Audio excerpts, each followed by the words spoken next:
Assalamualaikum warahmatullahi wabarakatuh. Bertemu lagi dengan saya, Amrullah, mahasiswa pasca sarjana Universitas Negeri Padang, yang pada kesempatan kali ini kita akan membahas karakteristik guru aktif dan siswa belajar dilihat dari sudut pedagogik. Guru aktif yang akan kita bahas kali ini meliputi ada 10 komponen. Pedagogik itu adalah seni mengajar, seni mendidik. Mendidik siswa di sini yaitu secara pengetahuan, keterampilan, dan kecakapan. Pengetahuan itu sendiri bisa banyak sumbernya, bukan hanya dari guru, tetapi dari sumber internet, dari pengalaman, kemudian dari lingkungan. Nah, jadi guru dalam hal ini tidak hanya memberikan pengetahuan saja.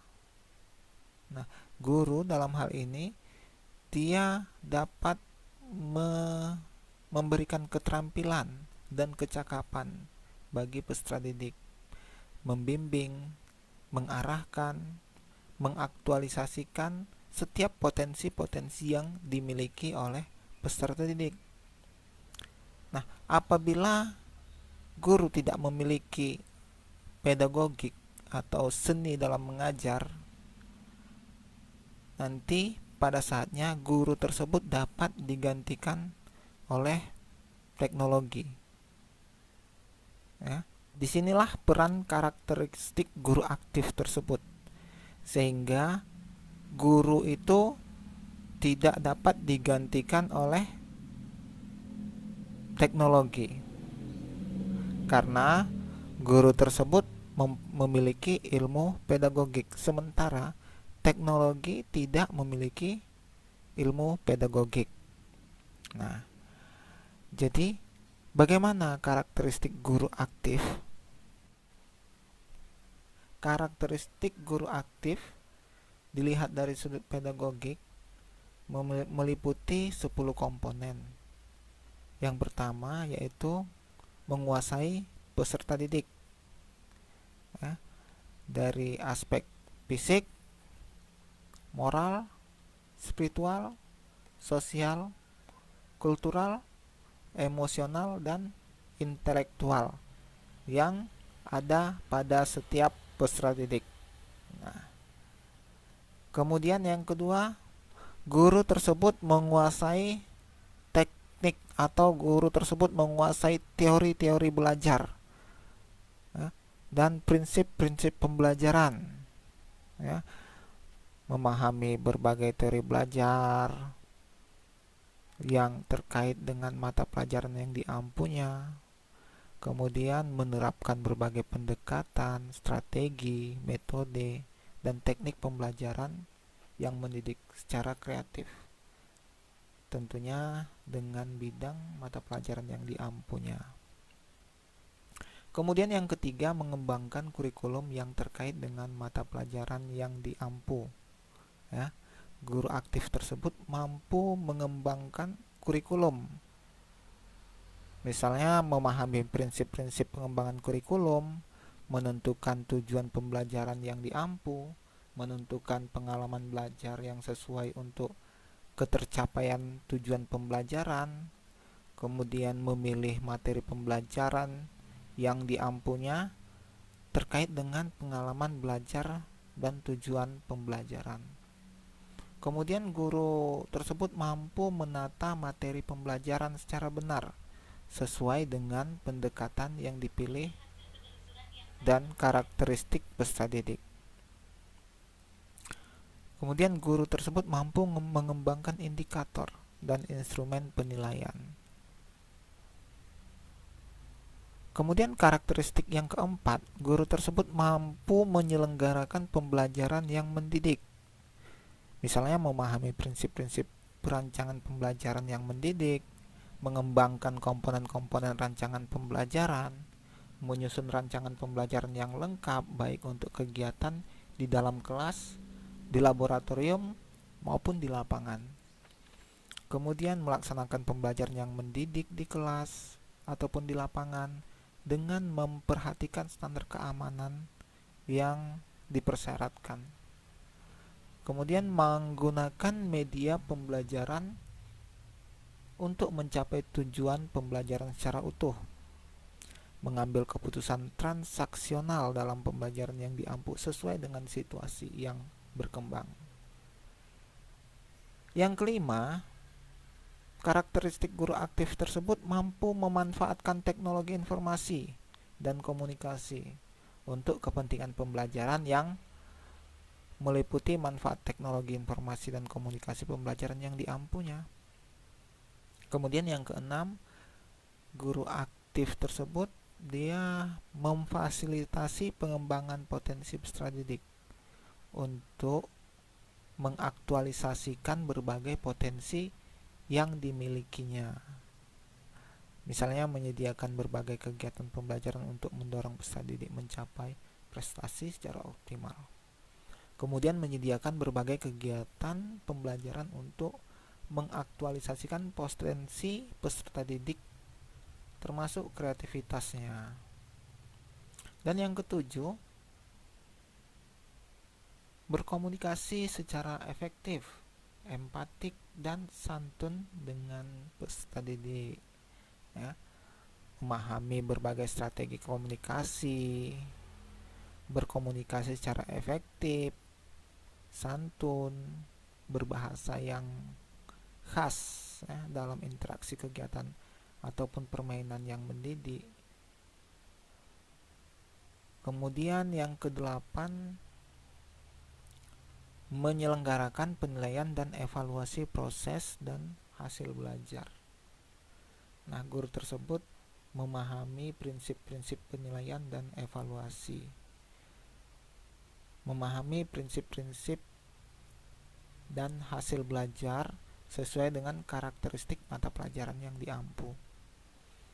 Dia menentukan aspek-aspek proses dan hasil belajar yang penting untuk dinilai dan dievaluasi sesuai dengan karakteristik mata pelajaran yang diampunya. Menentukan prosedur penilaian dan evaluasi, kemudian menganalisis hasil penilaian, melakukan evaluasi proses dan hasil belajarnya. Kemudian yang kesembilan, memanfaatkan hasil penilaian dan evaluasi untuk kepentingan pembelajaran. Nah, guru tersebut mampu memanfaatkan hasil penilaian. Untuk apa penilaian tersebut? Nah, jadi penilaian tersebut untuk menentukan ketuntasan atau untuk menentukan sejauh mana ketuntasan belajar peserta didiknya. Kemudian menggunakan informasi hasil penilaian tersebut untuk merancang program remedial dan juga pengayaan. Kemudian mengkomunikasikan hasil penilaian tersebut kepada pemangku kepentingan dengan kepala sekolah, dengan orang tua peserta didik. Kemudian memanfaatkan informasi hasil penilaian dan evaluasi tersebut untuk meningkatkan kualitas pembelajaran. Dan yang terakhir, ke-10, karakteristik guru aktif tersebut melakukan tindakan reflektif untuk peningkatan kualitas pembelajaran. Nah, di sini guru tersebut mampu melakukan refleksi terhadap pembelajaran yang telah dilaksanakan, memanfaatkan hasil refleksi untuk perbaikan dan pengembangan pembelajaran dalam mata pelajaran yang diampunya, melakukan penelitian tindakan kelas untuk meningkatkan kualitas pembelajaran yang sesuai dengan bidangnya. Jadi, dapat disimpulkan bahwa karakteristik guru aktif siswa belajar jika dilihat dari sudut pedagogik adalah guru tersebut menguasai peserta didik dari berbagai aspek, baik aspek fisik, moral, spiritual, sosial, kultural, emosional, dan intelektual. Guru tersebut mampu menguasai teori-teori belajar, prinsip-prinsip pembelajaran, mengembangkan kurikulum yang terkait dengan mata pelajaran yang diampu, menyelenggarakan pembelajaran yang mendidik, memanfaatkan teknologi informasi dan komunikasi untuk kepentingan pembelajaran, memfasilitasi pengembangan potensi peserta didik untuk mengaktualisasikan berbagai potensi yang dimiliki, berkomunikasi secara efektif, empatik, dan santun dengan peserta didik,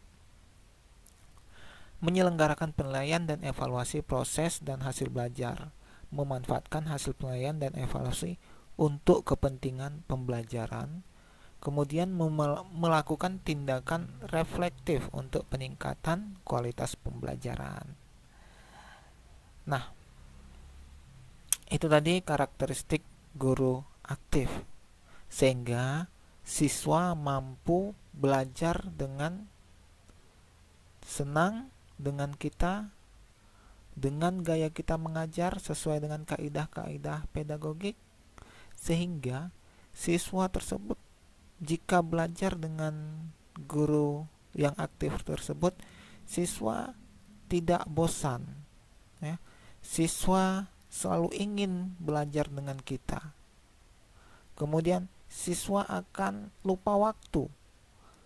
Jadi saat ada lonceng atau bel pulang, siswa masih ingin belajar bersama kita. Biasanya siswa tersebut jika mendengar lonceng pulang atau bel pulang, mereka akan berteriak secara sentak, "Hore!" Artinya mereka sudah bosan belajar bersama kita. Ya, jadi dengan kita mempelajari pedagogik atau seni dalam mengajar, siswa tidak akan merasa bosan belajar bersama kita, karena guru yang kreatif atau guru yang aktif itu mampu melakukan hal-hal yang sudah disebutkan tadi. Jadi siswa belajar tidak monoton, sehingga banyak variasi-variasi pembelajaran atau model-model pembelajaran atau metode-metode pembelajaran yang dilakukan oleh guru aktif tersebut, sehingga siswa tidak merasa bosan. Siswa akan senang belajar. Nah, pada akhirnya tujuan pembelajaran yang diharapkan akan dapat tercapai secara maksimal. Nah, demikian pembahasan kita kali ini. Jika terdapat kesalahan atau kekurangan, saya mohon maaf dan terima kasih. Assalamualaikum warahmatullahi wabarakatuh.